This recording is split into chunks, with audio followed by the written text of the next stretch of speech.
ಮಹಾನ್ ನಾಯಕರ ಜಯಂತಿಗಳ ಆಚರಣೆಗೆ ಕರೆಯಲಾಗಿದ್ದ ಪೂರ್ವಭಾವಿ ಸಭೆಗೆ ತಾಲೂಕು ಮಟ್ಟದ ಅಧಿಕಾರಿಗಳು ಗೈರು ಹಾಜರಾಗಿರುವ ಘಟನೆ ರಾಯಚೂರು ಜಿಲ್ಲೆಯ ಮಾನ್ವಿ ತಾಲೂಕಿನಲ್ಲಿ ನಡೆದಿದೆ. ಅಂದಹಾಗೆ ಮಾನ್ವಿ ಕಂದಾಯ ಕಚೇರಿಯಲ್ಲಿ ಶಿವಯೋಗಿ ಸಿದ್ದರಾಮಯ್ಯ ಜಯಂತಿ, ಮಹಾಯೋಗಿ ವೇಮನ ಜಯಂತಿ ಹಾಗೂ ಅಂಬಿಗರ ಚೌಡಯ್ಯ ಜಯಂತಿ ಹಿನ್ನೆಲೆಯಲ್ಲಿ ಪೂರ್ವಭಾವಿ ಸಭೆ ಕರೆಯಲಾಗಿತ್ತು. ಆದರೆ ಈ ಸಭೆಗೆ ತಾಲೂಕು ಮಟ್ಟದ ಅಧಿಕಾರಿಗಳು ತಾವು ಹಾಜರಾಗದೆ ತಮ್ಮ ಇಲಾಖೆ ಸಿಬ್ಬಂದಿಗಳನ್ನು ಕಳುಹಿಸಿಕೊಟ್ಟಿದ್ದಾರೆ. ಇದರ ಹಿನ್ನೆಲೆಯಲ್ಲಿ ಸಭೆಯಲ್ಲಿ ಭಾಗವಹಿಸಿದ್ದ ವಿವಿಧ ಸಮಾಜಗಳ ಮುಖಂಡರು ಪ್ರತಿ ಸಲವೂ ತಾಲೂಕು ಮಟ್ಟದ ಅಧಿಕಾರಿಗಳು ಹಾಜರಾಗದೆ ನಿರ್ಲಕ್ಷ್ಯ ಧೋರಣೆ ತೋರಿಸಿದ್ದಾರೆ ಅಂತ ತಹಸೀಲ್ದಾರ್ ಎದುರೇ ಆಕ್ರೋಶ ವ್ಯಕ್ತಪಡಿಸಿದರು.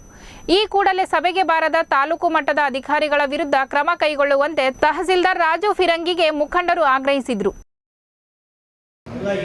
ಪ್ರತಿ ಮೀಟಿಂಗ್ ಇದೇ ತರ ಆತದ. ಲಾಸ್ಟ್ ಟೈಮ್ ಜಯಂತಿ ದಿನ ಒಬ್ಬ ಆಫೀಸರ್ ಇದ್ರಿ.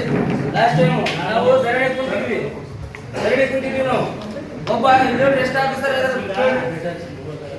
ಫಸ್ಟ್ ಇಲಾಖೆದವರು ಧರಣಿ ಕುಂದ್ರೋದ್ರಿಂದ ಅದರ ಅರ್ಥ ಏನಾಗುತ್ತೆ, ಆ ವ್ಯಕ್ತಿಗೆ ಅದಕ್ಕಾಗಿ ವಾಯ್ಸ್ ಸರ್ ಇರ್ಪಾನ್ ಸರ್ ಅವರು ಹೇಳಿದ ಮೇಲೆ ನಾವು ಸುಮ್ಮನೆ ಇರ್ತಾರೆ. ಈಗಲೂ ಪ್ರತಿ ಒಂದು ಕಾರ್ಯಕ್ರಮ ಪೂರ್ವಭಾವಿ ಸಭೆಗೆ ಯಾವ ಅಧಿಕಾರಿಗಳು ಬರೋದಿಲ್ಲ. ನೀವು ಮೊದಲ ಜಯಂತಿ ವಿಚಾರಗಳನ್ನ ಮಾತಾಡಿ. ಕರೆಕ್ಟ್ ಮಾತಾಡಬೇಕಾದ್ರೆ ಅಧಿಕಾರಿಗಳಿಗೆ ಎಲ್ಲರೂ ಅದಾರ, ಯಾರಿಲ್ಲ ಅವ್ರಿಗೆ ನಾವು ನೋಟಿಸ್ ಕೊಡ್ತೀವಿ.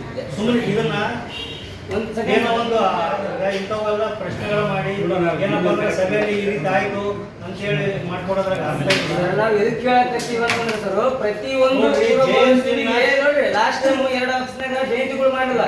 ಈಗ ನೋಡ್ರಿ, ನಾನು ನಿಮ್ಗೆ ಇಷ್ಟೇ ಜಯಂತಿಗೆ ಸಂಬಂಧಪಟ್ಟಂಗೆ ಚರ್ಚೆ ಮಾಡಿ ಅದು ಬಿಟ್ಟು ಸುಮ್ಮನೆ ಅವ್ರು ಬಂದಿಲ್ಲ ಅವ್ರಿಗೆ ಬರಕ್ ನಾವು ಹೇಳಿ, ಯಾರು ಬಂದಿಲ್ಲ ಅವ್ರಿಗೆ ನಾವು ನೋಟಿಸ್ ಕೊಡ್ತೀವಿ. ಆಯ್ತಾ?